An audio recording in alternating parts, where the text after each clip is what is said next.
Et c'est en ça que l'idée était de pouvoir vous proposer un outil, quelque chose qui puisse vous servir pour, notamment dans des situations de crise, pour que vous puissiez utiliser cette force-là qui est plus forte que vous, qui vous fait péter les plombs et qui est finalement une invitation de la vie, une opportunité pour pouvoir prendre soin de vous. Et donc voilà, cet outil-là, il se découpe en 5 étapes.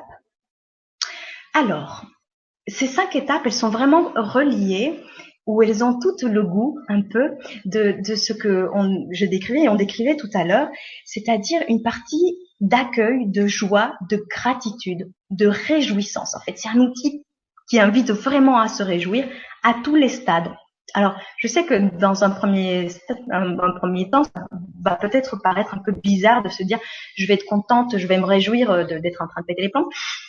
J'entends, mais ce que j'essaye de vous transmettre, c'est une posture intérieure d'accueil et de réjouissance de ce qui est. Donc, voici les 5 étapes que je vous propose d'expérimenter et que d'ailleurs vous allez pouvoir vous-même expérimenter après, parce que à la fin de cette conférence en ligne, un des cadeaux que j'aimerais vous offrir, c'est justement un enregistrement audio pour que vous puissiez suivre chacun de ces pas lorsque vous serez en plein dans une crise, pour que vous puissiez justement utiliser cette énergie et prendre soin de vous. Donc, du coup, je vais vous décrire ces pas que vous retrouverez à la fin du webinaire dans l'exercice à télécharger.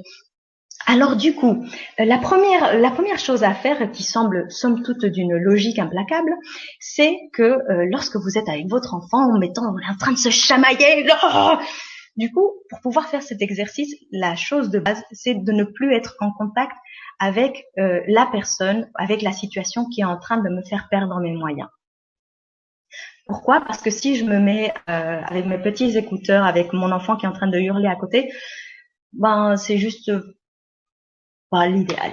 Donc bon, parfois on peut pas faire autrement parce qu'en tant que parent, ben on se retrouve souvent seul. Parfois on n'a pas la possibilité de s'isoler tout de suite. Parfois il faut qu'on gère parce que ouais, on est des adultes, on est des grands, il faut qu'on gère jusqu'au bout. Si on gère parfois pas grand chose, mais bon, voilà, on essaye très fort de gérer au maximum. Parfois on y arrive, on est entraîné, on y arrive parfois.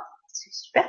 Donc, soit on y arrive et on peut dire à son enfant ou à son compagnon si on en a un ou à la voisine d'à côté, bon, là j'ai besoin, allez, au moins 5 minutes. 5 minutes, ça serait super. 10 minutes, c'est le top. Mais 5 minutes, ça serait déjà super. Pour vraiment me séparer pendant quelques instants, pendant quelques minutes, de la personne ou du stimulus qui est en train de me stimuler fortement, comme son nom l'indique. Donc du coup, ça c'est la première étape, c'est de prendre de la distance. Et alors, on le fait en plein pétage de plomb ou on essaye de le faire avant de péter les plombs?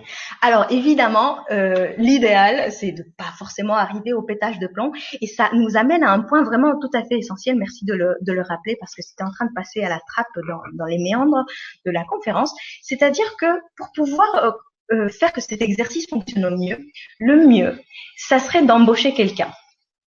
Et alors ce quelqu'un, il est à l'intérieur de vous. C'est que ce que je vous invite à faire, c'est que vous mandatiez à l'intérieur de vous une sorte de vigie, une sorte de petite partie de vous qui pourra rester un peu en surveillance, un peu comme un œil là qui regarde, et qui peut surveiller votre état intérieur. Et alors du coup, c'est très simple pour mandater cette partie intérieure. Il suffit de se poser 3 minutes avec soi-même et de se dire, moi-même, j'aimerais bien qu'une partie de moi qui soit tout le temps, quand c'est possible, en train de vérifier dans quel état intérieur je me trouve, dans quelle étagère. Et donc du coup, il faut lui donner un peu de matériel, parce que s'il sait pas du tout qu'est-ce qu'il faut observer, le pauvre vigie, il va juste se retrouver à se tourner les pouces et à pas savoir, et au moment où c'est la crise, il va pas savoir. Et donc du coup, pour lui donner un petit peu de matière, il faut raconter à ce vigie que qu'il y a certains indicateurs qui peuvent nous montrer qu'on va péter un plomb, et même en amont, le plus en amont possible. Quels sont ces signes? Chacun a les siens, n'est-ce pas? Mais comme je vous disais, je vous parle des miens, mais après vous trouverez certainement les vôtres. Moi, quand je sens que la moutarde elle commence à me monter au nez, je commence à m'hyperactiver comme une folle. Je commence à faire du ménage. Bon, bref, je commence à être hyperactive, stressée. Donc, je peux dire à mon vigie, quand je commence à me mettre en mode automate qui fait du ménage, là, tu m'envoies un signal d'alerte, s'il te plaît. Et donc là, ça peut être le moment, par exemple, de faire l'exercice. Il faut pas du tout attendre à être dans le pétage de plomb. C'est pas nécessaire. Mais parfois, le vigie, il est pas suffisamment entraîné et c'est OK. Faut le remercier quand il peut nous avertir à temps. S'il peut pas, c'est pas grave. Il fait du mieux qu'il peut. Il faut qu'il s'entraîne, le pauvre chéri. Il est nouveau dans son poste. Il faut le former. Il faut lui laisser du temps. Donc voilà, pour certains, ça va être l'hyperactivité. Pour d'autres, ça va être sentir une espèce de malaise qui monte, ou une espèce de poids sur la poitrine. Pour d'autres, ça va être la tremblote, le mal à la tête, voilà. Moi, ça me parle beaucoup parce que, alors toi, tu l'appelles le vigie, moi, je l'appelle le témoin. Oh, témoin, c'est beau. Et c'est une technique que j'ai découverte grâce au yoga à la base, où en effet, on place un témoin donc à l'extérieur de soi et exactement ce que tu dis, une partie de soi qui observe ce qui peut se passer à l'intérieur. Et puisque le yoga, c'est ce que je pratique du nettoyage des corps émotionnels. En effet, à un moment, il y a des émotions qui peuvent remonter, des choses qui peuvent revenir. Et voilà, le témoin est là pour observer les ressentis corporels, les choses qui vont venir se contracter, etc. Et ce que je ressens vraiment, c'est que ça, il se place pas comme ça, ce témoin. Ou cette partie de soi, pardon. Je trouve que c'est un vrai entraînement, en fait. Pardon, qui va peut-être avec la connaissance de soi aussi, le développement. Enfin, moi, je sais qu'au départ, ça a été difficile pour moi de m'observer en fait comme ça. Tu vois, là, je voulais appuyer là-dessus parce que c'est pas toujours simple et voilà, appuyer sur la partie entraînement. Faut l'entraîner, ouais, c'est ce que tu dis. De toute façon, faut. Oui, apprendre à s'observer, apprendre à se connaître et là, je me suis observée comme ça dans cette situation et tu vois qu'après ça évolue. Mais faut lui donner sa fiche de poste et puis l'entraîner quelque temps avant de. C'est ça. Et surtout être très bienveillant avec lui. C'est-à-dire que s'il n'a pas pu nous prévenir à temps, il n'a pas pu, mais c'est OK en fait. Il faut le conforter, il faut l'enthousiasmer. Ce témoin, c'est très joli. C'est même beaucoup plus joli que vigie parce que vigie, ça fait je surveille. Et témoin, il y a cette part en soi qui témoigne et qui peut venir témoigner. Donc du coup, voilà, le but c'est de commencer petit à petit à identifier.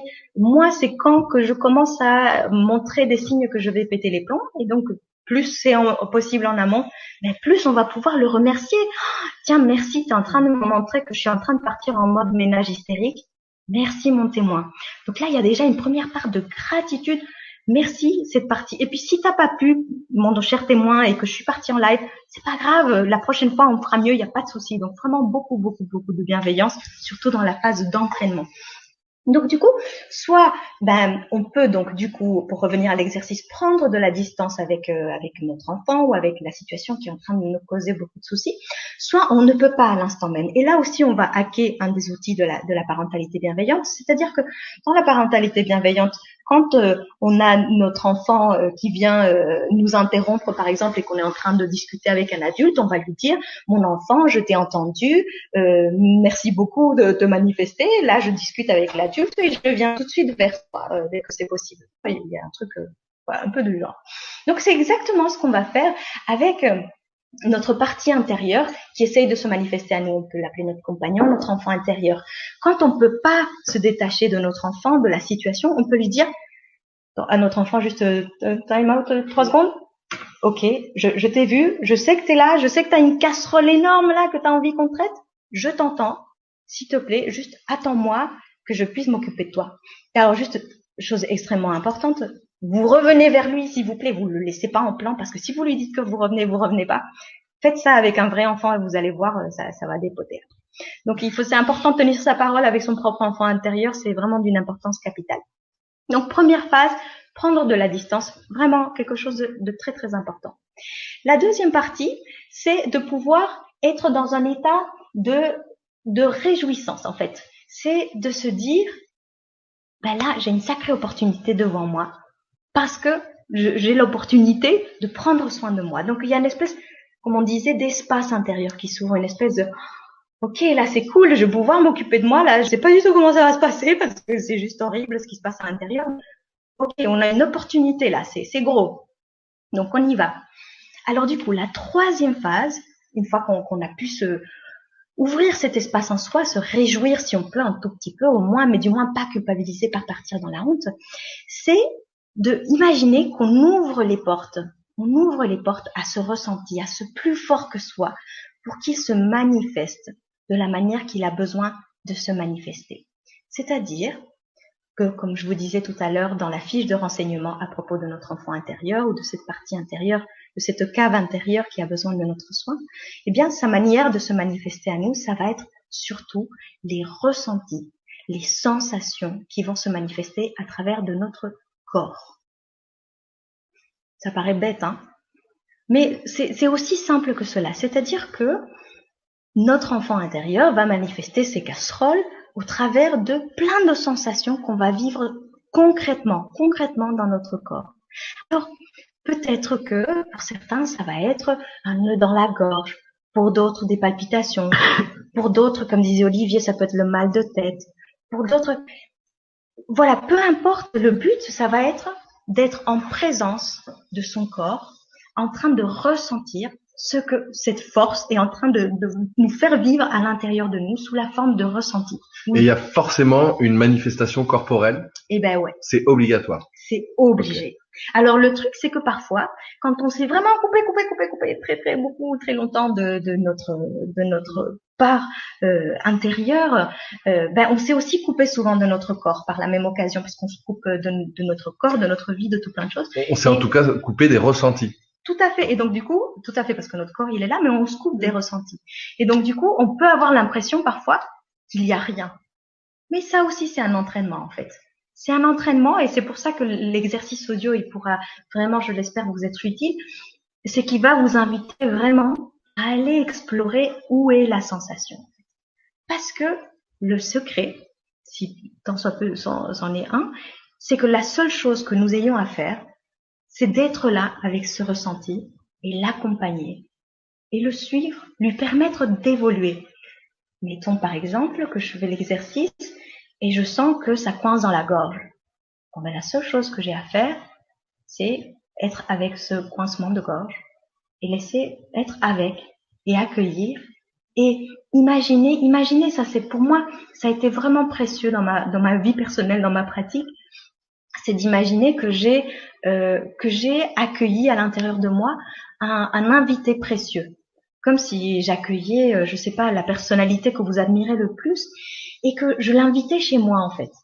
Je vais être aux petits soins avec elle, je vais être à l'écoute, je vais bien l'installer dans le meilleur des canapés, devant le petit feu, voilà. Donc c'est la même chose, c'est juste notre seul rôle, la seule chose que nous ayons à faire, c'est qu'on soit en présence de ce qui est en train de se passer, en train d'accueillir, d'être là avec ce qui se passe en fait.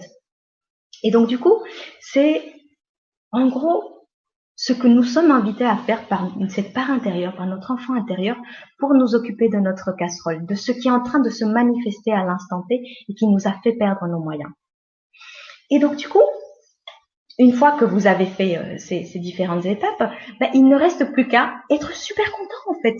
Vous pouvez vraiment, si vous avez pu, suivre au moins un tout petit peu vos ressentis, jusqu'à vous sentir mieux, jusqu'à sentir qu'il y a quelque chose qui s'apaise, quelque chose qui s'ouvre. Alors parfois le ressenti il ne s'en va pas totalement, surtout quand c'est une grosse casserole taille cantine publique. Mais voilà, on peut sentir qu'il y a un espace qui s'ouvre. Donc quand il y a cet espace qui s'ouvre, on peut déjà être super content et se réjouir. Pourquoi ? Parce que on vient d'accomplir quelque chose d'extraordinaire. On vient de renouer le lien avec son corps et avec ses ressentis. C'est quelque chose d'extraordinaire et qui nous sera utile toute notre vie. On vient de apaiser, voire de guérir et d'intégrer une ou voire plusieurs blessures de notre enfance. Alors, peu importe si on ne sait pas, si c'est quand mémé m'a crié dessus et parce que j'avais renversé le verre d'orangeade sur sa nappe préférée. On n'a pas besoin de savoir, c'est magique, parce que cette force de vie qui est à l'intérieur de nous, qui est plus forte que nous, elle sait. Notre corps, croyez-moi, il connaît le chemin. Vraiment, que c'est magique. Donc du coup, on peut être sûr qu'il y a quelque chose qui a été intégré à l'intérieur de nous, même si on ne sait pas quoi. Alors ça, c'est une sacrée preuve d'humilité, parce que parfois notre mental, il a besoin d'un os à pouvoir ranger, et si on ne lui donne pas exactement ce que c'est, on va se dire, non, là sûrement il s'est rien passé, c'est juste des lubies. Mais en fait, si il s'est passé que vous vous êtes en plus réconcilié avec votre enfant intérieur, vous avez fait un pas de plus vers lui pour rétablir une complicité, une connivence. Et cet enfant intérieur, il est précieux parce que il vous permet de retrouver votre état naturel de joie et d'authenticité. Et donc du coup, à chaque fois que vous ferez cet exercice qui est tout simple, c'est quand même simple, mais il faut le faire, il faut se donner les moyens de le faire et c'est en ça où c'est pas simple. Mais à chaque fois que vous le ferez, vous accomplirez toutes ces merveilleuses choses. Et là, vous pouvez être vraiment super content et super de vous. Et alors, à chaque une couche de honte et de croyance que je suis nulle, que je suis bête, que je suis anormale, que je suis inappropriée, va pouvoir s'en aller pour laisser la place, voilà, à cette réjouissance, à cet espace de cet enfant intérieur.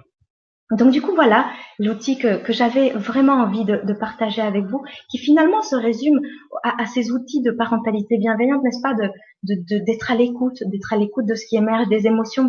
Écoutant ces ressentis, on écoute aussi les émotions qui nous traversent et les accueillir, tout simplement. Être avec. Je suis avec toi, mon enfant. Et t'es pas dehors, t'es juste dedans. Je suis avec toi, mon enfant, dedans.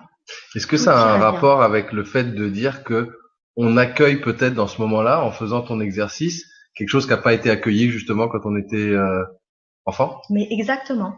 C'est que à l'époque, ça n'a pas pu être accueilli pour diverses raisons. Et aujourd'hui, on est en train de faire ce travail qu'on n'avait pas pu faire à l'époque. Et c'est en ça qu'on crée une guérison, en fait, et une intégration. Et c'est le fait que ça n'ait pas été accueilli quand on était petit, que ça s'est ancré, cristallisé et que ça a créé cette casserole. C'est ça. Donc, c'est-à-dire qu'à chaque fois qu'on se sent justement au bord de péter les plombs, en fait, c'est notre fameuse enfant intérieur, notre compagne avec les casseroles, qui nous demande juste de se reconnecter un petit peu avec soi-même et de reconnaître qu'il y a quelque chose, qu'il y a un sentiment, enfin un ressenti. Et il suffit de ressentir la chose pour que... C'est ça. Pouf. C'est magique. Ouais. Ouais, c'est magique. C'est pas beau, ça. Alors, on va tous tester et on va se lancer un challenge. Moi, j'ai testé. Ouais, c'est vrai que toi, t'as testé. on va en reparler. Il faudrait peut-être même, pourquoi pas, je sais pas, se lancer un petit challenge. Toutes les personnes qui sont là ce soir dans la conférence pourraient faire le test chacun chez soi et puis venir mettre un petit commentaire ou renvoyer un message ou mettre un commentaire sur un de tes articles. Enfin, on va réfléchir à quelque chose et on vous enverra un petit mot par email pour tous ceux qui ont envie de tenter l'expérience et de voir si effectivement ils ont des résultats. Ça pourrait être sympa de regarder ça tous ensemble. Si vous êtes partant, mettez oui dans les chats. Tiens.